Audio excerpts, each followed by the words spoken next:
Hello and welcome to Stocktalk, Self-Trade's regular investment programme. This edition looks at CFDs and spread betting. And coming up, we'll be talking to Joshua Raymond, Market Strategist at City Index, asking the public their opinions on CFDs and handing over to the wise monkeys to answer your investment questions. CFDs and spread bets are derivatives which offer access to a wide range of instruments including individual shares from across the globe, indices, currencies and commodities. They are both leverage products. This means that investors can place trades by depositing a small percentage of the full value of the trade. This is known as margin, and after the initial deposit, the level of margin required fluctuates in line with the value of your portfolio. Such leverage magnifies gains, but also means that if the underlying moves against the investor, the broker will demand more margin payments. They are contingent liability instruments, meaning you can lose more than you invest. However, the product also tends to include stop-loss mechanisms, which allow you to manage your risk. CFDs and spread betting have become increasingly popular over recent years. This reflects the flexible nature of the product. Used to hedge equity portfolios, extract cash or reduce tax liability, there are clearly a number of benefits. I'm joined by Joshua Raymond from City Index, and we're going to talk about CFDs and spread betting. Joshua, why have CFDs and spread betting become so popular? I think one of the most important aspects and has grown as the industry has grown, in fact, is the amount of markets that are available. You can trade literally thousands of markets all across the world, and that gives you exposure to these types of markets you wouldn't normally get from your typical sort of share dealer. So I can see that's one of the main reasons why spread betting and CFDs has grown in popularity, and particularly why we expect it to grow in popularity as the years go on. And what would you say are the main benefits? Well, one main benefit is the fact that they're both leveraged. So effectively, you're saving yourself a number of your initial sort of cash outlay than you would have to do with a regular sort of share dealing. So therefore, if you were going to buy, say, £5,000 worth of Vodafone shares, with a spread bet or a CFD, it's leveraged, say, as let's say 10%, for instance. And therefore, to trade that £5,000, you only actually have to give in your account £500. There are a number of tax advantages as well. So for instance, both products are free from stamp duty. However, spread betting, all profits are free from capital gains tax as well. So you're saving yourself an initial 18% on what you would normally have to pay at the end of the tax year on that side of things. And finally, you can go long and short. So basically, it gives you a lot of flexibility in terms of how you can trade the markets by profiting from it going up just as much as it going down. And let's be clear then, so what are the main differences between the two products? The one key difference is that capital gains tax factor. The fact that profits are free from capital gains tax in spread betting, but they're not in CFDs. However, because you do pay capital gains tax in CFDs, you can use it to offset against any losses made, and therefore a lot of people use CFDs to hedge a physical share portfolio because it can be quite economical that way. And how best should, say, a beginner go about approaching these products? Well, first and foremost, understand the products. Because of that leverage, there is a degree of risk involved in the actual trade. So 100% understand how the product works, understand what the maximum benefits are, but also the maximum risks. And secondly, always have a trading strategy. We always recommend never to have a client sort of delve in at the deep end with a trade just because they think a stock's going to go up or down, for instance. Always have a trading strategy. Think about your maximum profits that you're looking to take and also the maximum losses. And use the risk management tools that Self-Trade and City Index give their clients to help manage that side of it.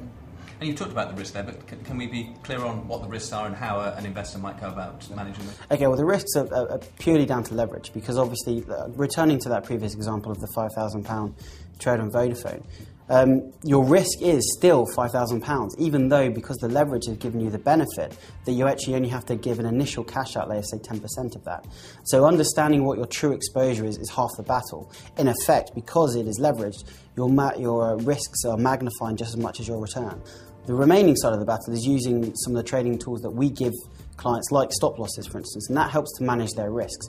So it's basically a way of a client saying, well, look, if I trade stock A and it goes down as low as, say, 100 pence, then through our automated trading tools, the system will automatically stop them out to stop them from incurring any further losses, and that's basically what a stop loss is for. And what's on the cards for both CFDs and spread betting in the future? It's got to be in lines of technological advancements. I mean, if you look at the way the industry has grown, and particularly in the last sort of 5 or 6 years, it's all been in a case of online platforms and the amount of trading tools that companies like Self-Trade and like City Index give to their clients to help manage their positions. And that is firmly the main line where I see the industry growing, particularly over the next couple of years.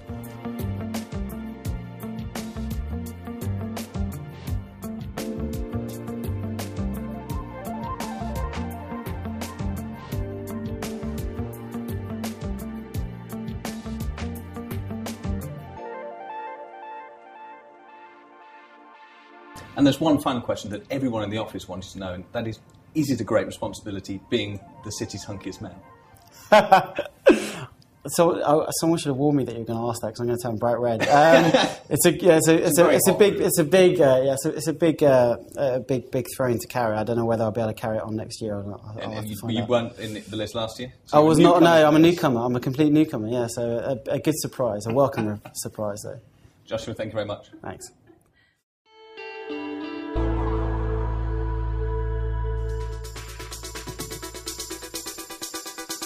Yes, I invest in CFDs and I spread bet quite regularly. Well, I haven't invested in spread bets because I feel it's a bit like gambling. Well, I guess in many cases there's no limit to how much you can lose, so it's extremely dangerous. So whatever you do, bet or risk, then you have to keep that in mind. It does require a significant amount of time to understand what you're doing. And a certain attitude to risk. Well, the risks are inherent anyway, whether you're buying bonds, spread betting, or share spread betting. You've got the risk anyway. I would do spread betting, just because it's what I've always done. It's a lot easier. CFDs are a little bit more complicated, and you have to pay certain fees to come in and out. CFDs, less so. I think the other point about CFDs relates to how you can access them in the market. I'd be more inclined to invest in a spread bet, just from familiarity, and it's a tax-efficient way of making money. I would consider CFDs, but again, it depends upon where in the cycle we are. I'm here today with Dave and Stephen, and we're here to discuss a little bit about CFDs and spread betting and just learn a little bit more about it. So I have a question for you, gentlemen. Okay, I already see that he's not very into it. You haven't heard the question yet. Oh, sorry, yes. Just heard the word spread betting. Yeah. Well, I see his face, so that makes my question rather apt. How disciplined should one be when investing in these types of instruments? I think very disciplined. I think it's very important to be disciplined. These are high risk instruments, and you can end up losing quite a lot of money on them. So it's important to make use of stop losses, to be very clear about your attitude to risk and your investment objectives about using these things in the first place, and then be disciplined yourself. So make sure you use stop losses and that are made available. Make sure that you cut your losses if you realise that you've made the wrong decision, and make sure you take profits where necessary, and don't be too greedy. I agree with all of what Stephen says, and I mean and I don't use CFDs, but I've used listed CFDs before, which is a kind of slight mutant variation of. And I don't know what's going to happen in the short term. I can take some guesses about what will happen in the medium to long term based on the economy and all that kind of stuff. But I don't know what's going to happen in the short term, and that is what spread betting and CFDs are about. You have to take a view of what's going to happen in the next 1 month, 1 week, 3 months, 4 months, 6 months, because that's the name of the game, isn't it? And I don't know is the answer. Okay, so I think in conclusion, if you're not Uri Geller, please be sure to use stop losses as well as mitigate your risk as carefully as you can. Thank you so much. Well, that's it for this edition of Stock Talk. If you have any comments or suggestions, email me at research@selftrade.co.uk. Thank you for watching.